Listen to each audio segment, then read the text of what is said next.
দিব না। ও রাজশাহীর মুসলমান, এখানে যারা বসে আছেন বলেন তো দেখি, হুজুর আমার জীবনে কোনো গুনাহ নেই। যদি সবার জীবনে যদি গুনাহ থাকে, এই ওয়াজ আপনার জন্য। আপনাকে একজন লোক বিশ্বাস করে একটা কথা বলেছে, আপনি এটা ডেলিভারি করতে পারেন। আপনি যদি এটাকে গোপনে যদি রাখতে পারেন, কিয়ামতের মাঠে হাসরের ময়দানে আপনার দোষটাকেও গোপন রেখে দিবেন। ওয়াদা করেছেন তিনি কে? ও বাংলার মুসলমান, আল্লাহর নবীজি 2 নাম্বার কথা বলেছিলেন, নারীদের হলো আমলের ঘাটতি। আরো জোরে বলেন, কিসের? নারীদের হলো আমলের ঘাটতি। প্রত্যেকটা মা বোন প্রতি মাসে যেই মুসিবতে থাকে, 3 দিন 5 দিন 7 দিন, আল্লাহর নবীজি বলেন এই ঘাটতিটা থাকার কারণে নারীদেরকে বেশি বেশি করে আমল করার কথা নবীজি নিজেই বলেছেন। নারীরা তোমরা বেশি বেশি করে দান করবে, যাকাত দিবে, সাদকা দিবে, তোমরা বেশি বেশি করে আমল করবে। বলেন তো দেখি, এই 3 দিন 5 দিন 7 দিন যেটা মা বোনেরা মুসিবতে থাকে, বলেন তো দেখি এই ফাঁকা জায়গাগুলোতে তারা পুরুষের মতো করে আমল করতে মন চাইলেও তারা পারে? আরো জোরে বলেন, পারে। আমরা এখন যেই মাসে বয়ান করছি, এই মাসের নাম কি? হ্যাঁ, রজব। যাক, কেউ ইংরেজিতে বলে নাই, মানে মাহফিল তো হুঁশ ঠিক আছে। বাবা, ওয়াজ তো দিয়ে কাজে লাগিচ্ছে পারে।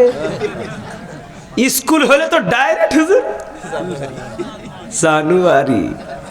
কেরে স্কুলে চেহারা পড়া একটাও নাই। ওরাও বুঝে গেছে ওয়াজ হচ্ছে আজকে তাফসীর মাহফিলে। খুব সাবধানে কথা বলা লাগবে, আওয়াজ করে বলেন ঠিক কি না? কষ্ট হচ্ছে আপনাদের? এই যে রজব মাস চলতেছে, অনেক মা বোনেরা স্বামীর কাছে বায়না ধরবে, প্রাণের স্বামী আমার, আমরা তো ঠিক মতো রোজা রাখতে পারি না, ঠিক মতো আমরা নামাজ পড়তে পারি না, এই রজব মাসে আমরা কিছু রোজা করতে চাই আল্লাহর সন্তুষ্টির জন্য। বলেন তো দেখি, এমনও স্বামী আছে বিবিকে বাধ্য করে রোজা রাখা যাবে? আমরা এই মাসে সর্বপ্রথম যেই দোয়াটা পড়ে শুরু করব, বলেন আমার সাথে, আল্লাহুম্মা বারিক লানা ফি রজব ওয়া শাবান ওয়া বাল্লিগনা রমাদান। আলহামদুলিল্লাহ বলেন। আমরা দোয়া করলাম কার কাছে? আল্লাহ রাব্বুল আলামিন যেন আমাদেরকে হায়াতে জিন্দেগির ভিতরে যেন বারাকা দান করেন। পড়েন আমিন। আরো জোরে বলেন আমিন। আরো জোরে বলেন আমিন। ও মুসলমান, ছোট্ট একটা পয়েন্ট, আধা ঘন্টা পার হয়ে গেছে। আল্লাহর নবীজি রহমানের এবার পরিচয় দিচ্ছেন। একটা পয়েন্ট কি বলবো? একটাই পয়েন্ট, এটাই শেষ ফিনিশিং। আল্লাহর নবীজি রহমানের বান্দার কেমন গুণাগুণ থাকবে নবীজি নিজে প্রমাণ দিচ্ছেন। আল্লামা তারেক জামিল লিখতেছেন, পাকিস্তানের একজন মাওলানা লেখক, উনি লিখেছেন ওনার কিতাবের ভিতরে, আল্লামা তারেক জামিল উনি কত সুন্দর করে রহমানের বান্দাদের পরিচয়টা তুলে ধরেছিলেন। আল্লাহর নবীজি পাহাড়ি এলাকায় একা একা নির্জন ধ্যানে হেঁটে যাচ্ছিলেন। আল্লাহর নবীজি কিছু দূর যাওয়ার পরে দেখতে পেলেন বালুচর এলাকা, মাঝে মাঝে কিছু গাছ ডালপালা দেখা যায়। একজন বৃদ্ধ মহিলা ডালগুলোকে খুঁটে খুঁটে সুন্দর করে কোসাতে নেওয়ার জন্য, মাজায় নেওয়ার জন্য উঠাতে যাচ্ছেন, কিন্তু বৃদ্ধ মহিলা বয়স ভারী হওয়ার কারণে কাঠের বোঝাগুলো উঠাতে পারছিলেন না। নবীজি একটু জোর গতিতে হেঁটে যাচ্ছিলেন, তুলে দিবেন। আল্লাহর নবীজি না যেতেই বৃদ্ধ মহিলা কষ্ট করে মাজায় নিলেন কি? কাঠের, বলেন বলেন, বোঝা, কাঠের বোঝা। নেওয়ার পরে বৃদ্ধ মহিলা হেঁটে হেঁটে যাচ্ছে। নবীজি চিন্তা করলেন, বৃদ্ধ মহিলা যখন নিয়েই ফেলেছে, আমি কিছু দূর পার তার পিছন পিছন যাই। মহিলাটা নির্জন এলাকায় কি যেন করতে এসেছে, তার মতলবটা কি? আল্লাহর নবীজি কিছু দূর আস্তে আস্তে করে মহিলাটার পিছন পিছন যাচ্ছিলেন। বৃদ্ধ মহিলা তখন নির্জন নির এলাকায় নির্মন গতিতে তখন একজন ব্যক্তিকে গালি দিচ্ছিলেন আপনার আমার নবী, নবী মুহাম্মদ রাসূলুল্লাহ সাল্লাল্লাহু আলাইহি ওয়াসাল্লাম নবীজিকে। বৃদ্ধ মহিলার প্রথম শব্দটা ছিল এই মক্কাতে নাকি একটা আলামিন নামে পাগল এসেছে, এই নাকি কোরআনের দাওয়াত দিয়ে মানুষের মনগুলোকে ধ্বংস করে দিচ্ছে। একটু আওয়াজ করে বলেন নাউজুবিল্লাহ। এই আলামিন পাগলকে মক্কা থেকে তাড়াতে হবে। আলামিন পাগলকে মক্কার বুকে রাখা যাবে না। নাউজুবিল্লাহ বলেন। বৃদ্ধ মহিলা এমন স্লোগান দিতে দিতে যখন যাচ্ছিলেন, নবীজি চোখের পানিগুলি ধরে রাখতে পারলেন না। নবীজি ফুফিয়ে ফুফিয়ে কান্না করতে করতে আওয়াজটা জোরে হয়ে গেছে। বৃদ্ধ মহিলা পিছন দিকে তাকিয়ে দেখে একজন যুবককে যেন কান্না করতেছে। বৃদ্ধ মহিলা ডাক দিয়ে বললেন, কি ব্যাপার, কান্না করো কেন? আল্লাহর নবীজি বললেন, বুড়িমা, আপনার কাঠের বোঝাটা দেখে আমি যুবক মানুষ, আমি আপনার কষ্ট দেখে আমি ঠিক থাকতে পারলাম না। আপনার কি কোনো ছেলে মেয়ে নেই? আপনি বৃদ্ধ মানুষ কাঠের বোঝাটা একা একা নিয়ে যাচ্ছেন। আল্লামা তারেক জামিল বলেন, আল্লাহর নবীজি নিজেই কাঠের বোঝাটা মাথায় নিয়ে হেঁটতে শুরু করলেন। আল্লাহর নবীজি যখন সামনে দিয়ে হেঁটে হেঁটে যাচ্ছিলেন, বৃদ্ধ মহিলা পিছন থেকে স্লোগান দিচ্ছিলেন, এমন ছেলে যদি আমার ঘরে হতো, এমন ছেলে যদি আমার ঘরে হতো।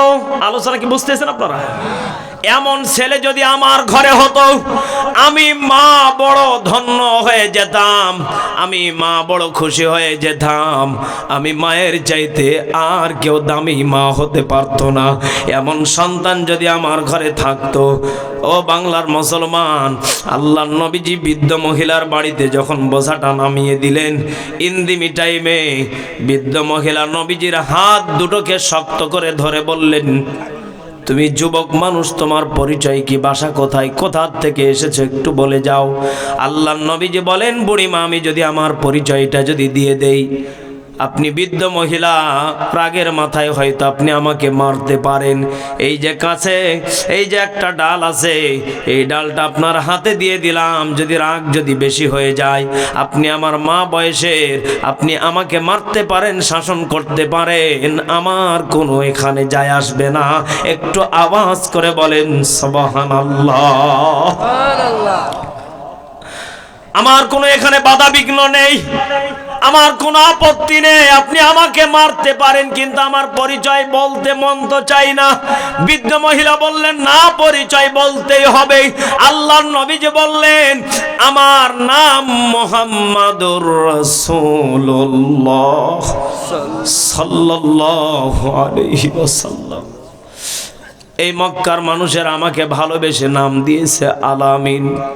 ও বুড়িমা, আপনি যে আলামিনকে গালি দিচ্ছিলেন, ওই আলামিন আপনার দরজায় হাজির। আপনি না মক্কা থেকে তাড়িয়ে দিবেন, আপনি না মক্কা থেকে মেরে পিঠে খেদিয়ে দিবেন। আপনার হাতে লাঠি এখনই আছে, আপনি মারতে পারেন। আমি পাগল হয়ে মক্কা থেকে আমি চলে যাব, আপনি আমাকে মারেন, পিটান। আল্লাহর নবীজি যখন এই শব্দগুলো ব্যবহার করছিলেন, বৃদ্ধ মহিলা নবীজির নাম শোনার সাথে সাথে জমিনে পড়ে যান। জমিনে পড়ার সাথে সাথে বৃদ্ধ মহিলা, প্রায় কিতাবের ভিতরে বর্ণনা এসেছে, আধা ঘন্টা থেকে 1 ঘন্টা পরে জ্ঞান ফিরে। বৃদ্ধ মহিলা স্বপ্নের যুগে জ্ঞান ফেরার মুহূর্ত যতটুকু ছিল, উনি স্বপ্নের ভিতরে দেখলেন আবু জেহেল নামক শয়তানটা আমাদেরকে উল্টো পাল্টা বুঝিয়ে আমাদের ঈমান নিয়ে খেলা করতেছে। আবু জেহেল মিথ্যুক, আবু জেহেল মিথ্যুক। একটু আওয়াজ করে বলা যাবে কি আল্লাহু আকবার? ওই আবু জেহেলের বিধান আমরা কেউ মানব না। ওগো নবীজি, আপনি যদি সত্যি যদি রাসূল হয়ে থাকেন, আমি ইহুদি আর হয়ে থাকতে চাই না। আমি দেখেছি বিনয়ী মানুষগুলো তো এমনই হয়। সে যে একজন নবী, আমি বৃদ্ধ মহিলাকেও, ইহুদি মহিলাকেও বুঝতে দিল না। আমি সত্যি সত্যি আপনার হাতে কালেমা পড়ে, এখনই আপনার জবান থেকে কালেমা পড়ে আমি বৃদ্ধ মহিলা মুসলমান হয়ে যাব। লা ইলাহা ইল্লাল্লাহু মুহাম্মাদুর রাসূলুল্লাহ সাল্লাল্লাহু। সে কোন বন্ধু বলো বেশি বিশ্বস্ত, কার কাছে মন খুলে দেওয়া যায়, কার কাছে সব কথা বলা যায়, হওয়া যায় বড় বিশ্বস্ত, ঠিক কিনা? হওয়া যায় বড় বিশ্বস্ত। যেজন কখনো ব্যথা দিতে জানে না, যেজনকে বলি মুছে দেয় বেদনা, যেজন কখনো ব্যথা দিতে জানে না, যেজনকে বলি মুছে দেয় বেদনা, হৃদয়ের হাহাকার আপন করে নিতে আর কার বুক এত প্রশস্ত, তার নাম আহমদ বড় বিশ্বস্ত, তার নাম আহমদ বড় বিশ্বস্ত। জোরে লা ইলাহা, জোরে লা ইলাহা, মোহব্বত লা ইলাহা। ঘেরমার করে কে? লা ইলাহা। ভাইজান বহু দূরে মহাদিনা, হাই হাই কেমনে যাহাব জানিনা, বলেন বহু দূরে মহাদিনা, হাই হাই কেমনে যাহাব জানিনা। দয়া কর দয়ার আল্লাহ, পোড়াও মনের বাসনা, লা ইলাহা ইল্লাল্লাহ, জোরে লা ইলাহা, লা ইলাহা ইল্লাল্লাহ, জোরে লা ইলাহা। মুসলমান ভাইরা আমার, আর কোনো দিকে কোনো নজর নাই। কয়েকটা মিনিট আমরা হাকিকতান কান্না করে বিদায় নিয়ে চলে যাব। ভাইজান একটা মিনিট দেখেন তোরে বাবাজি, একটু মা বাবার জন্য একটা ফোঁটা হাকিকতান কান্না করতে পারেন কিনা? কারণ আমি জানি অনেকের মা নাই, অনেকের বাবা নাই, অনেকের কলিজার টুকরা সন্তান নাই। একটু আওয়াজ করে বলেন ঠিক কিনা? আমার ভাইরা, আমার বন্ধুগণ, প্লিজ বাবাজি আপনাদেরকে আর আমি বিরক্ত করতে চাই না।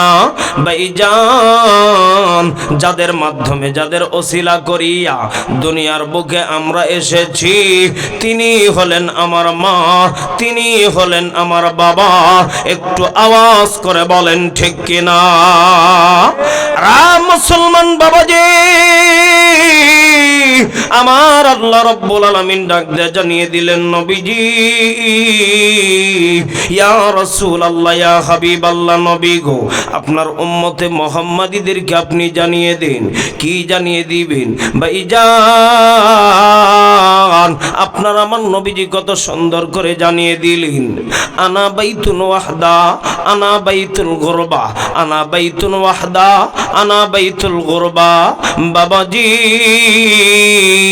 আপনার আমার জন্য কিন্তু কবর প্রতিনিয়ত ডাকতে থাকে। কবর কিন্তু ডেকে ডেকে বলে, আমি কবর কিন্তু নতুন জায়গা, আমি কবর কিন্তু একা একই জায়গা। একটু আওয়াজ করে বলেন ঠিক কিনা? আমার ভাইরা, আমার বন্ধুগণ, প্লিজ বাবাজি একটু দিলটা নরম করে দিয়ে দেখেন তোরে বাবাজি। আমার মন বলে আজকের মাহফিল সফল। বাবা বাবাজি আমি জানি আজকের মাহফিল আমার মন বলে সফল, কারণ কি জানেন, এত ঠান্ডার ভিতরে কোরআন প্রেমিকেরা কখনো ঠান্ডাকে ঠান্ডা মনে করে না, কুয়াশাকে কুয়াশা মনে করে না। কারণ একটা দিন তো ইমানদার কষ্ট করে না, ইমানদার প্রতিনিয়ত 5 ওয়াক্ত নামাজে কষ্ট করে। একটু আওয়াজ করে বলেন ঠিক কিনা? আমার ভাইরা, আমার বন্ধুগণ, বিবিকে খুশি করতে গিয়ে নিজে হারাম পথে কামাই করা যাবে না, সন্তানকে খুশি করতে গিয়ে নিজে হারাম পথে কামাই করা যাবে না। কারণ কবর তো প্রতিনিয়ত বলতে থাকে আনা বাইতুল ওয়াহদা, আনা বাইতুল গুরবা, আমি কবর কিন্তু নতুন জায়গা, আমি কবর কিন্তু একা একির ঘর। একটু আওয়াজ করে বলেন ঠিক কিনা? আমার ভাইরা, আমার বন্ধুগণ, আমার কবরে আমার বিবিও যাবে না, আমার কবরে আমার সন্তান যাবে না, আমার কবরে আমার মাও যাবে না, আমার কবরে আমার বাবাও যাবে না। না না, যদি তাই হয়ে থাকি আমি কেন হারাম পথে কামাই করব? কেন আমি আমার কবরটাকে আগুনের কারখানা বানাবো? কেন আমার কবরটাকে আমি সাপের কারখানা বানাবো? এরা মুসলমান বাবাজি, এখনো কি কবরের কথা মনে পড়ে না? রে মুসলমান বন্ধু, আপনার আমার মায়ের দিকে তাকিয়ে দেখেন তো দেখি, যেই মা শীতের দিনে কম্বল ছাড়া ঘুমাইতে পারতো না, যেই বাবা ল্যাপ ছাড়া ঘুমাইতে পারতো না, ওই মা বাবাকে মরার সঙ্গে সঙ্গে গোসল করাইলাম, 2 খান 1 খান কাফনের কাপড় দিলাম, 2 3 4 পল্টি দিলাম। পল্টি দেওয়ার পরে ঠান্ডা মাটি, ডানেও মাটি বামেও মাটি, নিচেও মাটি, ওপরে বাঁশের চাটাইয়ের মাটি। আমার ভাইরা, আমার বন্ধুগণ, ওই কবরে মাকে তো রাইখা আসলাম, কিন্তু মা তো দুনিয়ার বুকে ঠান্ডা সহ্য করতে পারতো না। মায়ের জন্য গিজার মেশিন লাগাইছিলাম, মায়ের জন্য বিবিকে প্রতিদিন বলতাম গরম পানি বানাইয়া দিবা। রে মুসলমান বন্ধু, আহারে ওই মা কার যেন গহীন কবরে, কার যেন বাবা গহীন কবরে। আমার ভাইরা, আমার বন্ধুগণ, একটু নিজের জীবনের দিকে তাকিয়ে দেখেন তো দেখি, আমি তো আমার বাবাকে দেখেছি ঠান্ডাকে ঠান্ডা মনে করে নাই, গরমকে গরম মনে করে নাই। আহারে আমার বাবা তো একজন নিঃস্বার্থক বাবা, আমার বাবা তো একজন এমন একজন বটগাছ বৃক্ষ গাছ ছিলেন। যখনই বিপদে পড়ছি বাবা আমাদেরকে সাহায্য করছে, বাবা আমাদেরকে উদ্ধার করার চেষ্টা করছে। বাবার কাছে যখন যেটা চাইছি বাবা সেটাই দেওয়ার চেষ্টা করছি। কিন্তু যখন বাবা বৃদ্ধ হয়ে যায়, ওই সন্তান বাবাকে দেখে না। একটু আওয়াজ করে বলেন ঠিক কিনা? আমার ভাইরা, আমার বন্ধুগণ, যাদের মা নাই, যাদের বাবা নাই, যাদের কলিজার টুকরা সন্তান নাই, হুজুর আমার মাও নাই, হুজুর আমার বাবা নাই। লম্বা বয়ান ছিল বাবা, কিন্তু লম্বা বয়ানের দিকে যাওয়ার মতো কোনো সুযোগ নাই। একটু মায়ের প্রস্রাবের ব্যথা বেদনার কথা বলি। 100 ডিগ্রির ভিতরে 57 ডিগ্রি পর্যন্ত মা সহ্য করে ব্যথা। এত পরিমাণ ব্যথা কোনো পুরুষের যদি হইতো, বিজ্ঞ ওলামায়ে কেরাম, বিজ্ঞ বিজ্ঞান যারা কোরআন বলতেছে, এই 57 ডিগ্রি যদি কোনো পুরুষ মানুষের ব্যথা ওঠে, এই পুরুষ দিনে কয়েকবার করে মৃত্যুবরণ করবে। একটু আওয়াজ করে বলেন আল্লাহু আকবার। আপনার আমার মাকে এত কষ্ট দেওয়ার পরেও আপনার আমার মা আবারও সন্তান নিতে চায়। আরে মুসলমান বাবাজি, অতীতের ব্যথাটাকে মাকে ভুলিয়ে দেন তিনি কে? আরো জোরে আওয়াজ করে ডাক দিয়া বলেন না আল্লাহ।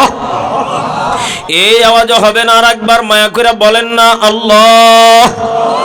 আর একবার মায়া কইরা বলেন না আল্লাহ। আমার ভাইরা, আমার বন্ধুগণ, যাদের মা নাই, যাদের বাবা নাই, একটু হাতটা তুলেন তো দেখি। হুজুর আমার মা নাই, হুজুর আমার বাবা নাই, হুজুর আমার মা নাই, হুজুর আমার বাবা নাই। একটু নিজের মনরে একটু বোঝান রে বাবাজি, একটু নিচু দিকে মাথাটা হালান তো দেখি। আপনার এক ফোঁটা চোখের পানির বিনিময় আমার আল্লাহ বলেন তোমার মায়ের কবর জান্নাতি, তোমার মায়ের কবর জান্নাতি। ডাক দিয়া বলেন রব্বির হামহুমা কামা রব্বায়ানি সাগীরা। আল্লাহ যাদের মা নাই জান্নাত নসিব করেন, আল্লাহ যাদের বাবা নাই জান্নাত নসিব করেন। আমার সাথে যাদের মা নাই, যাদের বাবা নাই, একটু মাথাটা হালান তো দেখি। মায়ের স্মৃতি মনে করেন, বাবার স্মৃতি মনে করেন। আমার সাথে একটু ঠোঁট মিলাইয়া বলেন তো দেখি বাবাজি, বাবা তুমি কেমন আছো ছোট্ট মাটির ঘরে, তোমার কথা হৃদয় মাঝে পড়ছে বারে বারে। বাবা গো, বাবা, বাবা গো, বাবা, মাহা তুমি কেমন আছো ছোট্ট মাটির ঘরে, মাহা তুমি কেমন আছো বাঁশের ঝাড়ের নিচে, তোমার কথা হৃদয় মাঝে পড়ছে বারে বারে। মা গো, মা, মা গো, মা। একটাবার ডাক দিয়া বলেন তো দেখি আল্লাহ। আর একবার মায়া করে ডাক দিয়া বলেন না আল্লাহ। আমার ভাইরা, আমার বন্ধুগণ, আমার মন বলে যাদের মা নাই, যাদের বাবা নাই, আব্বা যান, মা বাবার জন্য কি মায়া লাগেনি? একটু আওয়াজ করে বলেন না, মায়া লাগেনি? আব্বা যান, আপনার যে মা মইরে গেছে 2 বছর, 5 বছর, 10 বছর, একটু হিসাব মিলায়া দেখেন তো বাবা, মায়ের কবর কি মাঝে মাঝে যান? এ বাবা, যেই মা সকাল সন্ধ্যা খবর নিত, সন্তানকে রাগ করার কারণে সন্তান না খাইলে মা না খেয়ে থাকতো রে। বাবা কইতো আরে খেয়ালাও না, মা কই না আমার কলিজা ছিঁড়া ধন, আমার সন্তান আমার বুকে না আসা পর্যন্ত আমি খাবো না। এমন একজন মা কবরে শুয়ে গিয়েছে, মায়ের কবরটা ফাঁক হয়ে গেছে। এই পাগলা, একটা দিনও কি মায়ের কবরের পাশে গিয়ে বলছো মা তোমার তো আমি দুনিয়াতে তেমন কিছু করতে পারি নাই গো মা, তোমার আবদার পূরণ করতে পারি নাই গো মা। ও মা, আজকে তোমার জন্য মায়া লাগে কিন্তু কিছু করতে পারি না। ও মা, তোমার জন্য অমুক তাফসিরুল কোরআন মাহফিলে গিয়েছিলাম। ও মা, তোমার জন্য আমার দিনের কষ্টের টাকাটা মাগো বিবির জন্য না, সন্তানের জন্য না। ও মা, তোমার জন্য আমি 100টা টাকা আমি অমুক মাদ্রাসায় অমুক মসজিদে দিয়ে আসছিলাম গো মা, শুধু তুমি ভালো থাকার জন্য। আমি আজকে দেখব এই রকম 30 জন ব্যক্তি, 50 হোক, 100 হোক, আমার হাতে দিবেন, 200 হোক, 500 হোক। একটু বাবা 5টা মিনিট আপনাদেরকে কষ্ট দিব মসজিদের জন্য। একজন করে ব্যক্তি আসেন তো বাবা, মায়ের জন্য, বাবার জন্য। মা, তোমার জন্য কিছুই করতে পারি নাই, আমার বাদাম খাওয়া টাকাটা মা তোমার জন্য, তোমার আল্লাহর ঘরে আমি দিয়েছি তোমার সুখে শান্তি থাকার জন্য।